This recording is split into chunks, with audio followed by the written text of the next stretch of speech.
The darkness of space stretched endlessly in all directions. Among the distant stars, a small human ship drifted slowly through the void. Its hull showed signs of damage. Scorch marks covered the metal surface, and one of its engines was completely dead. The ship looked helpless, like a wounded animal waiting to die. Captain Sarah Chen sat in her command chair, watching the scanner screens with calm eyes. Her crew worked quietly around her, checking systems and making repairs. They moved with purpose, but there was no panic in their actions, no fear in their voices. To anyone watching, they seemed almost relaxed, despite their damaged ship. "Captain," called out Lieutenant Torres from the communication station, "we have multiple contacts approaching, 15 ships, Zephyrian design." Sarah nodded slowly. She had been expecting this. "How long until they reach us?" 20 minutes, maybe less. "They're moving fast." The bridge fell silent for a moment. Everyone knew what Zephyrian ships meant. The Zephyrians were one of the most feared races in this part of the galaxy. They were tall, blue-skinned aliens with sharp teeth and cold yellow eyes. Their ships were fast and deadly. Their weapons could tear apart most vessels in seconds. 4. The past 5 years, the Zephyrians had been expanding their territory. They took what they wanted and destroyed anything that got in their way. Dozens of smaller civilizations had already fallen to their fleets. The few survivors all told the same story. The Zephyrians would appear suddenly, demand surrender, then either enslave or kill everyone they found. Most species ran when they saw Zephyrian ships approaching. The smart ones surrendered immediately. Fighting back was considered suicide. The Zephyrians had better technology, larger fleets, and no mercy for those who opposed them. Sarah stood up from her chair and walked to the main view screen. The stars looked peaceful from here. Beautiful, even. It was hard to believe that death was racing toward them through that quiet darkness. "Should we try to run, Captain?" asked Ensign Kim from the helm. His voice was steady, but Sarah could hear the worry underneath. Sarah turned to look at her crew. They were all young, most of them on their first deep space mission, but they trusted her. She could see it in their faces. They believed she would find a way to keep them alive. "No," Sarah said quietly. "We stay right here." The crew exchanged glances, but said nothing. They had learned to trust their captain's judgment. Sarah Chen had a reputation for getting her people out of impossible situations. If she wanted to stay and face the Zephyrians, she must have a reason. "Captain," Torres called out again. "The Zephyrian fleet is slowing down. They'll be in visual range in 5 minutes. Sarah walked back to her chair but didn't sit down. Instead, she reached over and pressed a button on her armrest. A small panel slid open, revealing a single red switch underneath. She looked at it for a long moment, then carefully flipped it to the on position. Nothing seemed to happen. No alarms sounded. No lights flashed. The switch simply glowed with a soft red light that only Sarah could see from her position. "Torres, open a channel to the approaching fleet," Sarah ordered. "Channel open, Captain." The main view screen flickered and changed. Instead of stars, it now showed the bridge of a Zephyrian warship. The alien captain was exactly what Sarah had expected. Tall and imposing, with deep blue skin and eyes like chips of yellow ice. Scars covered his face and neck. His uniform was black with silver decorations that showed his high rank. "I am Captain Vexithera of the Zephyrian Empire," the alien said.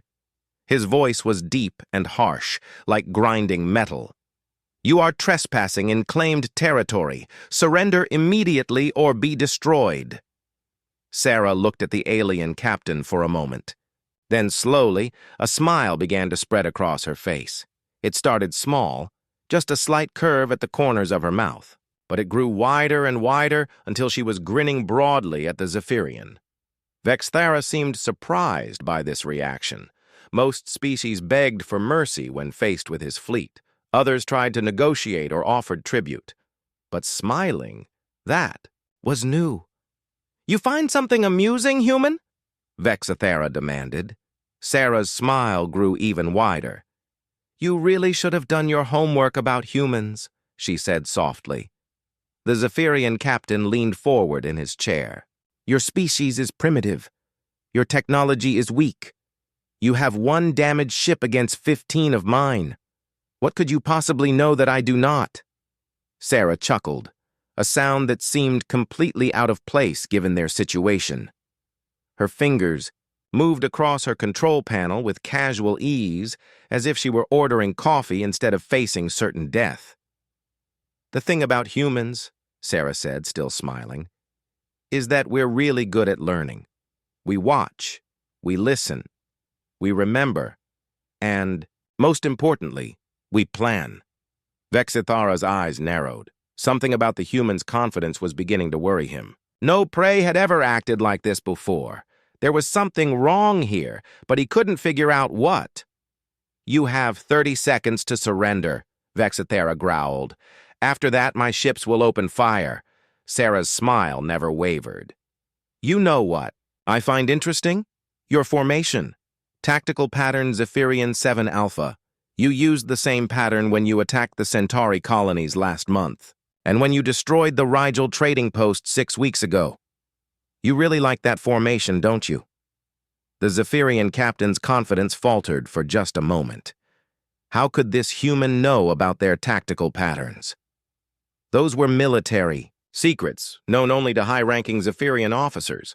"Lucky guess," Vexithara said, but his voice lacked its earlier certainty. "Maybe," Sarah agreed. "Or maybe we've been watching you for a lot longer than you think." She turned to Lieutenant Torres. "Are our friends in position?" Torres checked his instruments and nodded. "All ships report ready, Captain." Vexithara felt a chill run down his spine. What ships? His sensors showed only the one damaged human vessel. There were no other contacts anywhere in the area. "What friends?" he demanded. Sarah's smile became absolutely radiant. "The ones you can't see yet." On the Zephyrian ships, warning alarms suddenly began to sound. Sensor operators stared at their screens in confusion and growing fear. New contacts were appearing everywhere. Ships that hadn't been there moments before were now surrounding the Zephyrian fleet. "Impossible," Vexithara whispered. "Our sensors are the best in the galaxy. Nothing can hide from them." "That's what we were counting on," Sarah said pleasantly. "You see, when you rely too heavily on technology, you forget that sometimes the best way to hide is in plain sight." The truth was beginning to dawn on the Zephyrian captain. The damaged human ship, the perfect position for an ambush, the casual confidence of the human captain. This had all been planned. "You knew we were coming," he said. Sarah nodded. "We've known about your patrol routes for months. We know when you leave your bases, which routes you prefer, even which captains command which ships. Did you really think you could operate in this sector without us noticing?" Vexithara looked at his tactical display with growing horror. 17 human ships had appeared around his fleet. They were in perfect position to attack from multiple angles. His formation, which had served him so well against other enemies, was now a trap that his own ships were caught in. "This is impossible," he repeated. "No species has ever ambushed a Zephyrian fleet." Sarah's smile never faded. "Well," she said cheerfully, "there's a first time for everything." Captain Vexithara stared at his tactical display in disbelief. The holographic image showed his 15 ships surrounded by 17 human vessels. Red warning indicators flashed all over the screen. His sensor operators were talking quickly, in panicked voices, trying to understand how they had missed so many ships. "Report!" Vexithara barked at his crew. "Sir, the human ships seem to have been hiding in our sensor blind spots," his tactical officer said. His voice shook with fear. "They must have been following us for hours, maybe days." "That's impossible. Our sensors cover every angle." "That's what we thought too, sir. But somehow they found gaps in our coverage, places where our own ships block our sensors from seeing clearly." Vexithara felt his blood run cold. The Zephyrian Empire had conquered dozens of worlds using the same tactics. Their sensor technology was supposed to be perfect. No enemy had ever gotten close enough to surprise them. On the main screen, the human captain was still smiling. She looked completely relaxed, as if she were having a pleasant conversation instead of facing a deadly standoff. "How did you do this?" Vexathera demanded. Captain Chen tilted her head slightly like she was thinking about whether to answer. "It's actually pretty simple when you understand how your sensors work. You see, we captured one of your scout ships about 8 months ago. Impossible. We've lost no ships to humans." "Ship designation ZX4471, Sarah said calmly. "It went missing near the Vega system. Your report said it was destroyed by an asteroid collision." Vexathera's eyes widened. That ship had indeed gone missing. But the debris field they found suggested a natural disaster, not enemy action. "We faked the debris," Sarah continued. "Made it look like an accident. Your people never suspected that we had taken the ship intact." "What did you do with my crew?" "Treated them well, actually. Much better than you treat your prisoners. They're safe on a human colony world. But their ship, we took it apart piece by piece, studied every system, every component, every line of code." The Zephyrian captain felt sick. One captured ship had given the humans access to all their technology. Every secret, every weakness, every blind spot in their sensors. 8 months. Vexathara said quietly. "You've been studying us for 8 months. Actually longer than that.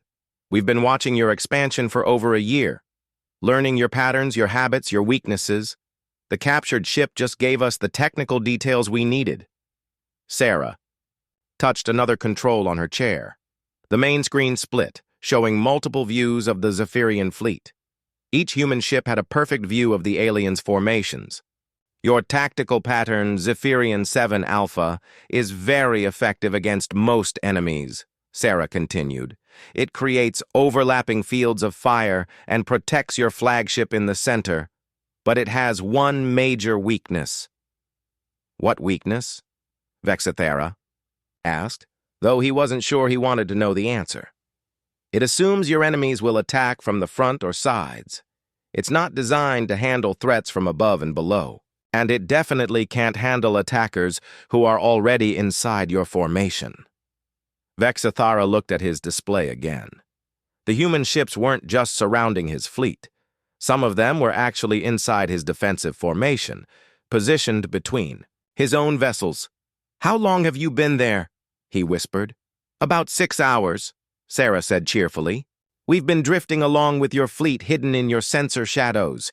Your own ships were blocking our signatures from your sensors." The tactical officer at Vexathara's side was frantically working at his console. "Sir, I'm trying to get targeting locks on the human ships, but our computers keep losing them. It's like they're somehow interfering with our systems." Sarah heard this through the open communication channel. "Oh, that. Yes, we're jamming your targeting computers, not completely, just enough to make them unreliable. Another little trick we learned from studying your captured ship." Vexathara realized that his fleet was completely helpless. They couldn't target the enemy ships effectively, and they were surrounded on all sides. Any attempt to fight would result in his own ships firing on each other as much as on the humans. "This is still only one human fleet," he said, trying to sound confident. "The Empire has hundreds of ships. Even if you destroy us here, others will come for you." Sarah's smile grew wider. "Oh, I'm counting on it. You see, this isn't just about defeating your fleet. This is about sending a message." She touched another control, and new images appeared on the screen. They showed other human fleets engaging Zephyrian forces across multiple star systems. Right now, at this very moment, similar battles are happening in 12 different systems. Every major Zephyrian fleet is being engaged by human forces. Vexathara stared at the images in horror. Each one showed Zephyrian ships surrounded and outmaneuvered by human vessels. His empire's entire military force was under attack simultaneously. "Impossible," he breathed. "We would have detected such a large military buildup." Would you? Our ships have been in position for weeks, hiding in asteroid fields, behind moons, in the shadows of gas giants, places your sensors couldn't reach. We've been very patient. The Zephyrian captain was beginning to understand the scope of what was happening. This wasn't just a battle. It was a coordinated strike against his entire civilization's military power. "You're trying to destroy the Empire," he said. "No," Sarah replied. "We're trying to save it." This answer caught Vexithara completely off guard. "What do you mean?" "Your empire has been expanding for years, conquering weaker civilizations, enslaving populations, strip mining planets. You've made a lot of enemies. There's a coalition forming against you. 12 species working together to stop your expansion." She paused, letting this information sink in. "They want to destroy the Zephyrian Empire completely. Wipe out your entire civilization as revenge for what you've done to others, but humans believe in second chances. So you attack us to save us? We attack your military to stop your expansion. Without your fleets, you can't conquer any more worlds.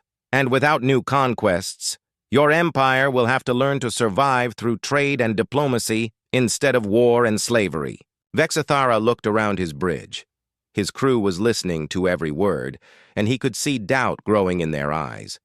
They had always been told that the Empire was invincible, that other species were weak and inferior. But now they were helpless against these supposedly primitive humans.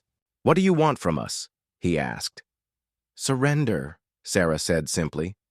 "Order your fleets to stand down, accept defeat gracefully. In return, we'll treat your crews well and help your empire transition to a more peaceful existence." "And if I refuse?" Sarah's smile never wavered, but her eyes grew cold. "Then we'll demonstrate why humans have survived and thrived on a world where almost everything wanted to kill us. We're very good at removing threats, Captain Vexithara. Very good indeed." The Zephyrian captain looked at his tactical display one more time. His ships were trapped, his technology had been turned against him, and his entire fleet was at the mercy of an enemy he had underestimated. "You planned all of this," he said quietly. "Every detail," Sarah confirmed. "From the moment your scouts first entered human space. We've been preparing for this day. We knew eventually we'd have to face your empire. We just made sure we were ready when that time came." Vexithara closed his eyes for a moment. When he opened them again, his expression had changed. The arrogance was gone, replaced by something. "That might have been respect. I've never been outmaneuvered so completely," he admitted. "Most species haven't," Sarah said. "That's because most species think like you do. They rely on superior technology or greater numbers. Humans learned long ago that the best weapon is a well-prepared mind." The communication channel fell silent for several long moments. Around the Zephyrian flagship, human ships waited patiently for their enemy's decision. Their weapons were charged and ready, but they didn't fire. They simply waited. Finally, Vexithara spoke again. "What guarantees do I have that you'll honor your word?" "The same guarantee you gave to all the worlds. You conquered," Sarah replied. "None at all. The difference is we actually mean what we say." The silence stretched between the two ships like a taut wire ready to snap. Captain Vexithara looked around his bridge at the faces of his crew. They were all watching him, waiting for his decision. Some looked afraid. Others seemed confused. A few appeared angry that their supposedly superior fleet had been trapped so easily. Vexithara had commanded this fleet for over 10 years. He had conquered 17 worlds and destroyed countless enemy ships. His crew trusted him to lead them to victory, not to surrender to primitive humans. "Captain," his weapons officer said quietly, "our main guns are still functional. We could fight our way out."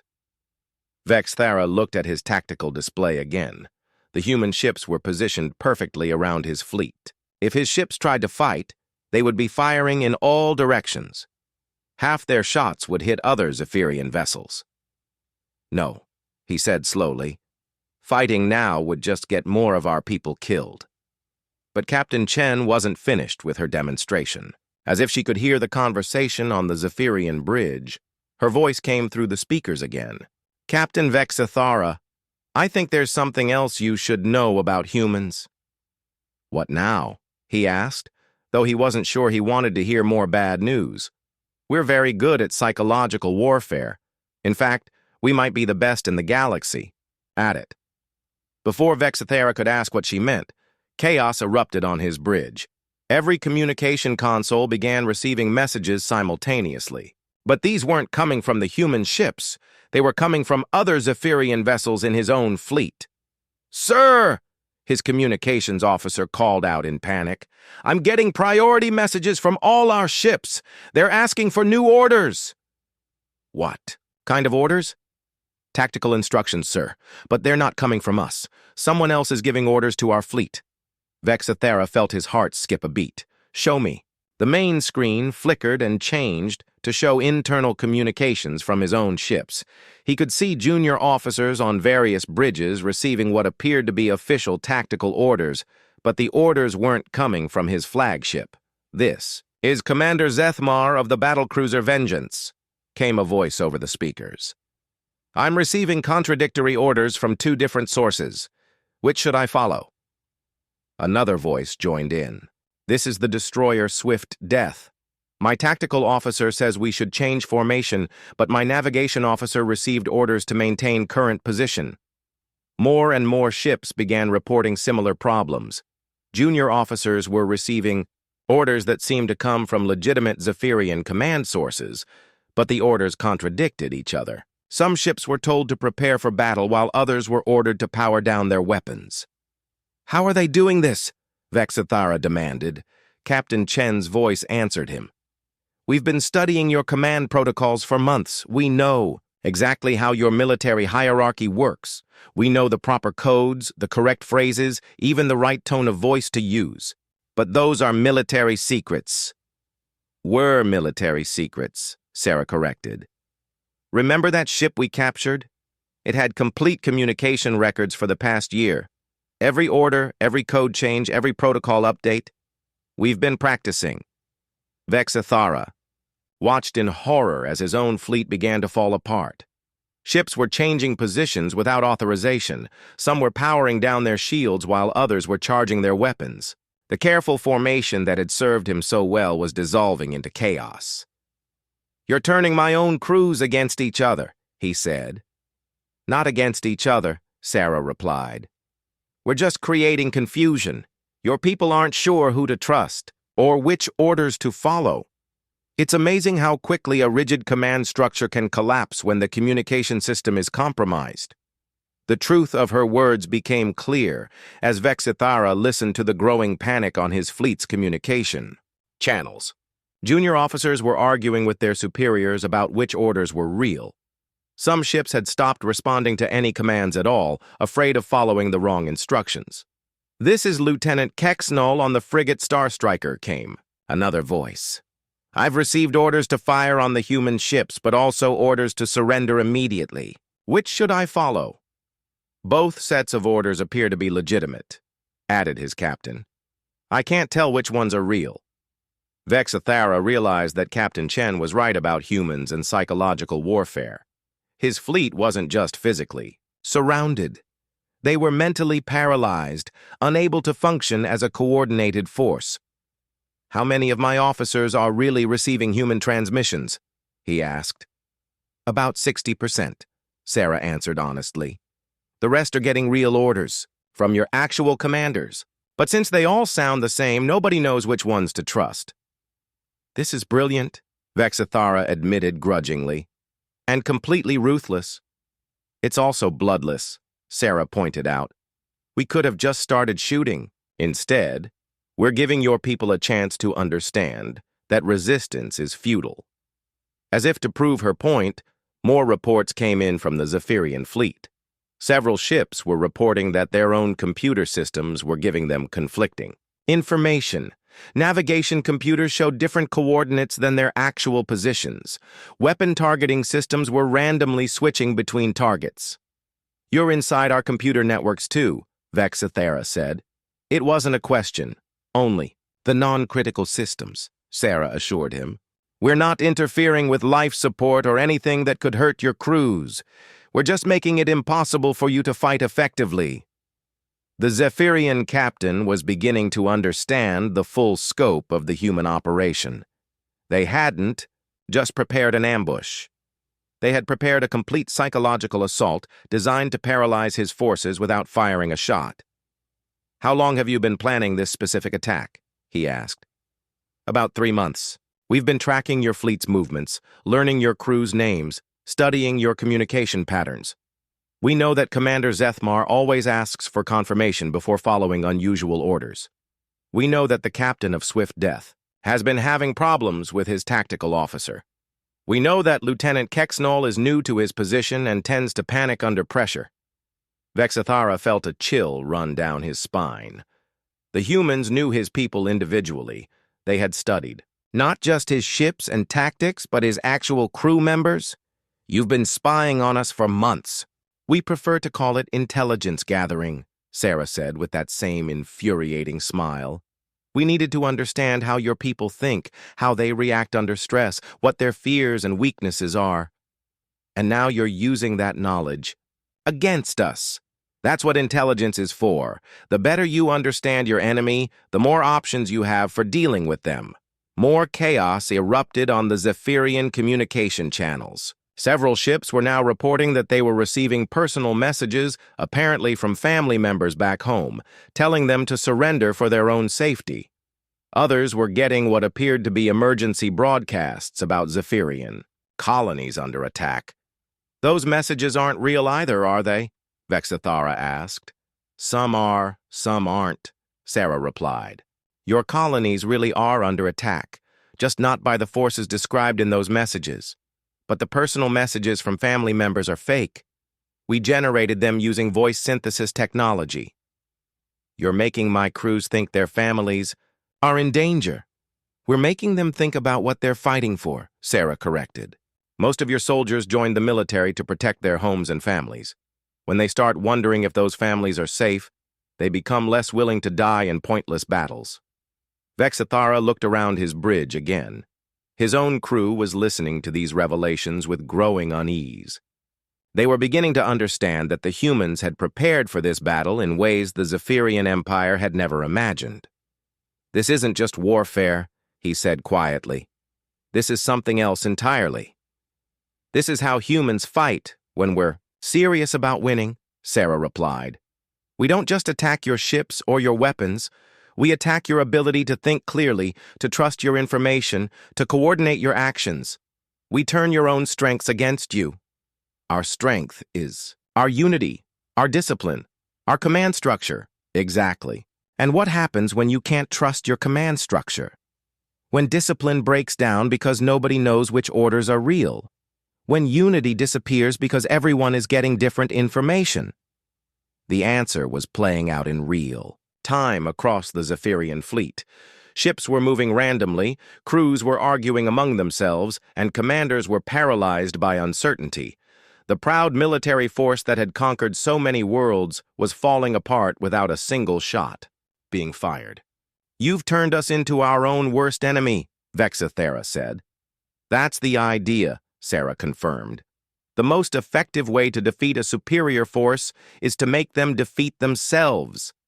The Zephyrian captain closed his eyes and took a deep breath. When he opened them again, his decision was made. Captain Vexathara opened his eyes and looked directly at Captain Chen on the main screen.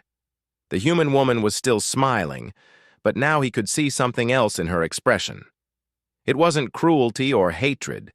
It was patience. She was waiting for him to understand something important. There's more, isn't there? He said quietly. This whole demonstration, the ambush, the psychological warfare, you're not just showing me what you can do to my fleet. You're showing me what you've already done to my entire empire. Sarah nodded slowly. You're smarter than most of your colleagues give you credit for, Captain. Yes, there's more. She touched another control on her chair. The main screen split into multiple windows. each showing different star systems across Zephyrian space. But these weren't live feeds of current battles. These were recordings, marked with dates going back over a year. "What am I looking at?" Vexithara asked, though he was beginning to suspect the answer would be even worse than he feared. "The collapse of the Zephyrian Empire," Sarah said simply. "It started 13 months ago. The first recording showed a Zephyrian mining colony. The timestamp indicated it was from over a year ago." Vexithara watched as what appeared to be a normal day suddenly turned chaotic. The mining equipment began malfunctioning. Communication systems failed. Transport ships couldn't dock properly. Within hours, the entire operation had shut down. "Technical difficulties," Sarah explained. "Or at least, that's what your empire's records say. In reality, we had infiltrated the colony's computer systems months earlier. When we activated our programs, everything stopped working at once. Another window showed a different colony, then another, and another. The same pattern repeated across dozens of worlds. Critical systems would fail simultaneously, forcing the Zephyrians to abandon their operations. "You've been sabotaging our colonies for over a year," Vexithara said. "Only the ones built on conquered worlds," Sarah clarified. "We didn't touch any of your original homeworlds or the colonies you established peacefully. Just the ones you took, by force from other species." Vexithara felt his understanding of the situation expanding like a growing nightmare. "How many?" 47 mining operations, 23 slave labor camps, 12 military bases, 6 shipyards. Sarah's voice was calm and matter-of-fact, as if she were reading a grocery list. "Your empire has lost nearly 30% of its industrial capacity over the past year. Our reports said those were accidents, system failures, natural disasters. We're very good at making our sabotage look like accidents. A computer virus that appears to be a software bug, a mechanical failure that seems like normal wear and tear, an explosion that looks like an industrial accident." More recordings played on the screen. Vexithara watched Zephyrian ships exploding in space, their engines failing during routine flights. He saw massive factories going dark as their power systems mysteriously shut down. He witnessed entire military bases being evacuated due to what appeared to be environmental contamination. "All of this was your doing?" "Not just humans," Sarah admitted. "We've been working with the other species your empire has attacked. The Centaurians are excellent at computer infiltration. The Rigelians know everything about industrial sabotage. The Vegans have been providing us with intelligence about your troop movements." "A coalition," Vexithara said. "You've built a coalition against us." "We tried diplomacy first," Sarah replied. 3 years ago, human ambassadors requested a meeting with your government. We wanted to discuss peaceful coexistence. Your emperor had our ambassadors executed as spies." The Zephyrian captain winced. He remembered that incident. The emperor had claimed it was necessary to show strength to inferior species. "After that, we realized that your empire only understood force. So we started preparing to use force in a way you would understand." Another set of recordings appeared on the screen. These showed Zephyrian military commanders receiving false intelligence reports, fleets being sent to investigate threats that didn't exist, resources being wasted on wild chases across empty space. "For the past 18 months, you've been fighting ghosts," Sarah continued. "Every report of human activity in your territory was carefully planted information. Every emergency that required military response was a trap designed to waste your time and resources." Vexithara thought back over the past year and a half. There had been countless reports of human raiders, mysterious attacks on shipping, unexplained equipment failures. His fleet alone had been dispatched on dozens of missions to investigate these incidents. "We were chasing nothing," he realized. "Worse than nothing. You were chasing carefully planned distractions while the real operation was happening right under your noses." "What real operation?" Sarah's expression became serious for the first time since the conversation began. "The evacuation." "What evacuation?" Of every conquered world, every slave population, every species your empire has been oppressing for the past 5 years. They're all gone. The words hit Vexithara like a physical blow. That's impossible. We have garrisons on every conquered world. Security forces, monitoring systems.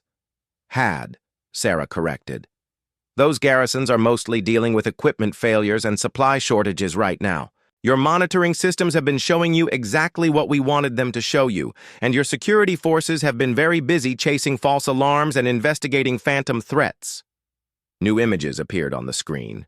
These showed massive evacuation operations taking place on world after world, ships arriving in the night to pick up populations, entire cities being abandoned under cover of carefully orchestrated distractions.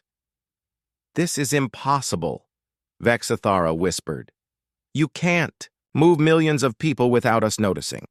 You can when you control the information systems, Sarah replied. When every sensor reading is filtered through computers you've compromised. When every report goes through communication networks you've infiltrated. When every security camera shows you pre-recorded footage instead of live feeds. Vexithara stared at the evidence playing out before his eyes. Convoy after convoy of ships carrying refugees to safety. Massive cargo vessels loaded with evacuated populations. Entire species being relocated to new homes, far from Zephyrian control. Where did you take them? Safe places. Worlds that volunteered to accept refugees. Some went to human space, others to Centaurian or Rigelian territory. A few species were given uninhabited worlds to start fresh colonies. Our empire controlled those populations. They were our workers, our slaves. They were people, Sarah said firmly. Thinking beings with their own hopes and dreams and families. They deserved better than being property of the Zephyrian Empire. The full scope of what had happened was finally becoming clear to Vexithara. The humans hadn't just prepared for this battle. They had dismantled his entire civilization piece by piece over more than a year. You destroyed us, he said quietly. We freed everyone you had enslaved, Sarah corrected. We disabled your ability to conquer new worlds. We removed your capacity to harm innocent people, but we didn't destroy you. She touched another control, and the screen showed images of Zephyrian homeworlds. These planets looked normal, with cities and farms and busy spaceports functioning normally. Your original worlds are untouched, Sarah continued. Your civilian population is safe. Your government still exists. Your economy still functions, at least the parts that don't depend on slave labor. But without our conquered territories, the empire will collapse. It will change, Sarah agreed. It will have to become something different, something better. Vexithara looked around his bridge at his crew. They were all listening to this conversation with expressions of shock and disbelief. Their entire worldview was crumbling as they learned the truth about what had been happening to their empire. Why are you telling me all this? He asked.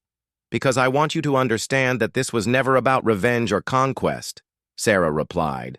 This was about justice. Your empire hurt a lot of people for a lot of years. We're giving those people their freedom and their dignity back. And what about us? What happens to the Zephyrian people? Sarah's smile returned, but now it was gentler than before. That depends on what you choose to do next. You can try to fight this reality and spend the next decade in futile wars that you can't win. Or you can accept that the age of Zephyrian expansion is over and start building something new. What kind of something new? A civilization based on cooperation instead of conquest, trade instead of theft, respect instead of fear. It won't be easy, but it's possible. Other species have done it. Vexithara was quiet for a long moment, processing everything he had learned. Finally, he spoke again. You planned all of this from the beginning. The evacuation, the sabotage, the psychological warfare, even this conversation. All of it was designed to reach this moment. Yes, Sarah confirmed. We wanted to give you a choice. Surrender now, and help your people transition to a peaceful future. or fight us and watch your empire destroy itself in a war it cannot win." The Zephyrian captain looked at his tactical display one more time. His fleet was still surrounded. Still, paralyzed by confusion and conflicting orders, but now he understood that this was just a small part of a much larger operation that had already succeeded. "What guarantee do I have that you'll keep your word about treating my people fairly?" 3 hours later, Captain Vexithera stood on the bridge of his flagship and watched as his weapons powered down. One by one, every ship in his fleet had followed his orders to surrender. The chaos in their communications had stopped when the humans ended their interference. Now there was only silence and the soft hum of life support systems. Around him, his crew worked quietly to prepare for the boarding parties that would soon arrive.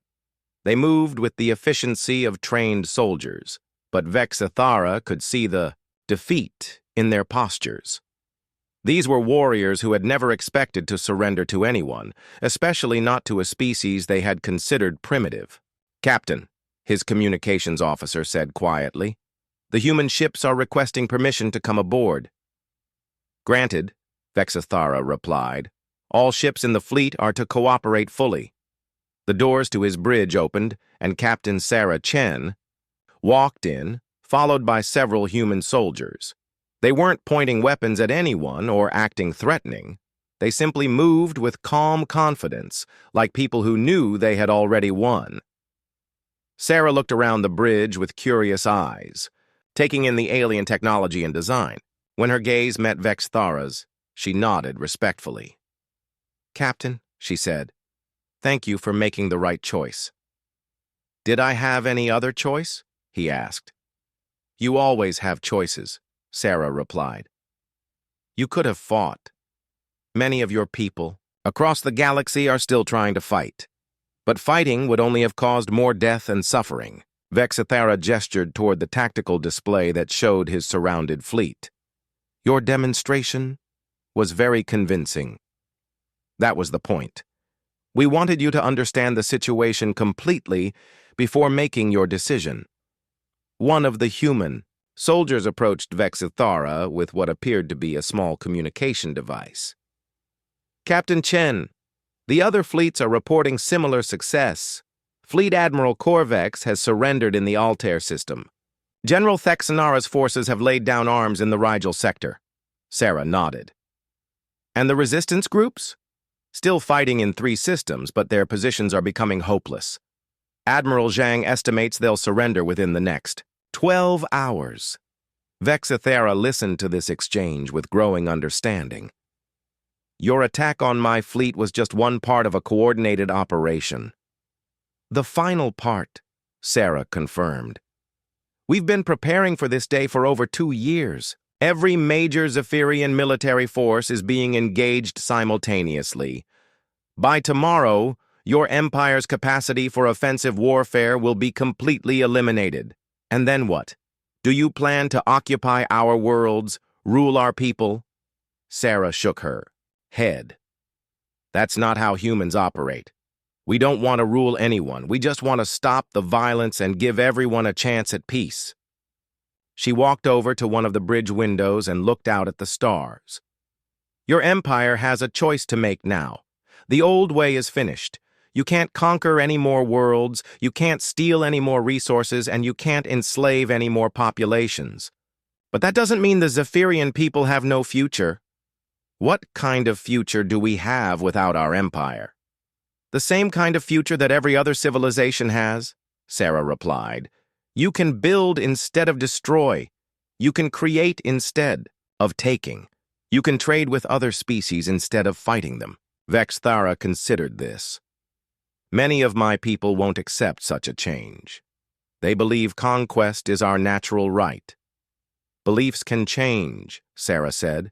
"It will take time, but people adapt, especially when they understand that adaptation is the only way to survive." "And if they don't adapt?" Sarah's expression became serious. "Then they'll discover that humans are very good at removing persistent threats. We prefer cooperation, but we're not naive about the realities of the galaxy." Message was clear. The Zephyrian Empire could choose peace or face continued human intervention. There would be no return to the old ways of conquest and expansion. What happens to my crew? My ships? Your crews will be treated well and eventually return to Zephyrian space, Sarah said. As for your ships, that depends on what your government decides to do with them. What do you mean? We're not interested in keeping your vessels, but we also can't allow them to be used for future aggression. So we'll offer your government a choice. They can convert their military fleet to civilian purposes, or we can help them dismantle the ships safely. Vexithara was surprised by this offer. You would give our ships back? We would give your people a chance to use them for peaceful purposes. Exploration, trade, scientific research. The galaxy needs more cooperation, not more conquest. Another human soldier approached with a datapad. Captain, we're receiving surrender requests from civilian installations across Zephyrian space. It appears word of the military defeat is spreading quickly. Expected, Sarah replied. People want to be on the winning side of history. She turned back to Vexithara. Your emperor will probably try to paint this as a temporary setback. He'll claim the empire is just regrouping for a counterattack. But you and I both know the truth. The truth is that we underestimated humans completely. The truth is that your empire was built on a foundation that couldn't last forever, Sarah corrected. You can only push other species so far before they start pushing back. We just happen to be the ones who organized the pushback. Vexithara thought about all the worlds his empire had conquered, all the peoples they had enslaved. He had never questioned whether it was right or wrong. It was simply what Zephyrians did. How did you know we would react the way we did? He asked. How could you predict our tactics so accurately? Because conquest-based civilizations all follow similar patterns, Sarah explained. They become dependent on expansion to maintain their economy. They develop rigid military hierarchies that can't adapt quickly to new situations. They start believing their own propaganda about being superior to everyone else. And that makes them predictable. Very predictable. Once we understood how your society worked, it was relatively easy to plan for your responses. Sarah walked back toward the center of the bridge. But the most important thing we understood about your empire was that most of your people aren't evil. They're just trapped in a system that rewards aggression and punishes compassion. What makes you think that? Because we've been monitoring your communications for months. We've heard your soldiers talking to each other when they think no one is listening. Many of them are tired of the constant fighting. They want to go home to their families. They want their children to grow up in a peaceful galaxy. Vexithara realized she was right. He had heard similar conversations among his own crew. The endless campaigns were wearing on everyone. You're offering us a way out, he said. We're offering everyone a way out. Your people, the species you've conquered, even yourselves. War is exhausting for everyone involved. The communication device in the human soldier's hand chimed with an incoming message. He listened for a moment, then looked up at Sarah. Captain, Admiral Zhang reports that the last resistance groups have surrendered. The operation is complete, Sarah nodded. Total casualties? Minimal. Fewer than 200 across all engagements. Most of those were equipment failures rather than actual combat injuries. Vexithara was shocked. You defeated our entire military, with fewer than 200 casualties? We told you we prefer nonviolent solutions, Sarah replied. Violence is inefficient. It destroys resources and creates hatred that lasts for generations. Much better to win through superior planning and preparation. And now what happens? Sarah smiled again, but this time it was warm and genuine. Now we start building something better. Your government will need help transitioning to a peaceful economy. The refugees we evacuated will need new homes. The galaxy will need new trade agreements and defense treaties. You're talking about rebuilding civilization. We're talking about building the civilization that should have existed all along. One where different species work together instead of fighting each other. where problems are solved through cooperation instead of conquest. Vexathara looked around his bridge one more time. His career as a military commander was over. The empire he had served for decades was finished, but for the first time in years, he felt something that might have been hope. Will there be a place for former Zephyrian officers in this new civilization? There will be a place for anyone who wants to help build instead of destroy, Sarah replied. The galaxy needs experienced leaders, skilled engineers, talented scientists. It doesn't matter what species they come from or what they did in the past, as long as they're committed to peace. She moved toward the bridge exit, then paused to look back at him. Captain Vexathara, you have a choice to make. You can spend the rest of your life mourning the empire that's gone, or you can help create something better. The choice is yours. After the humans left, Vexathara stood alone on his bridge, looking out at the stars. Somewhere out there, his empire was collapsing. Somewhere else, millions of freed slaves were starting new lives. And somewhere in between, the future was waiting to be built. For the first time in his life, he found himself looking forward to tomorrow. The human captain had smiled, and everything had indeed turned against them. But perhaps, Vexathara thought, that wasn't such a bad thing after all.